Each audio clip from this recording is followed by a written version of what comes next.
Bueller? Anyone? All right, let's get right into it here as I ramble, stumble, rumble, mumble, fumble. But you know you guys like when I do that. That's what I do. That's why I'm the guardian of chaos. Hello, McFly. Is anybody home? All right, here we go in no particular order.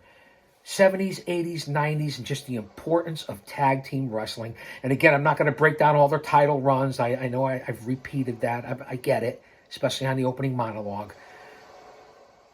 But I just want to pay homage to tag team wrestling because that's what I love. Although I grew up as my number one guy who I followed and who I admired and respected, it was no doubt Bruno Sammartino. But there were many others as well. Remember, I was born in the early 60s.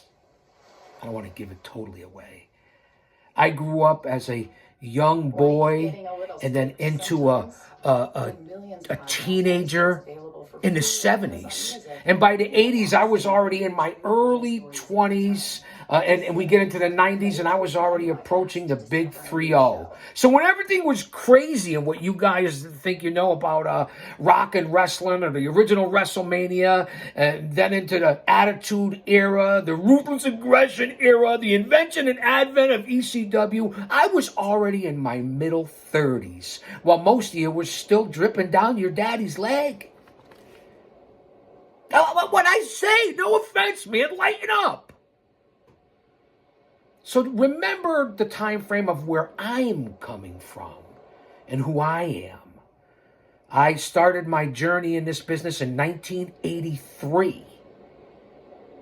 Made my managerial debut in 1991 and retired from active in-ring in 2008. Had a few years where I traveled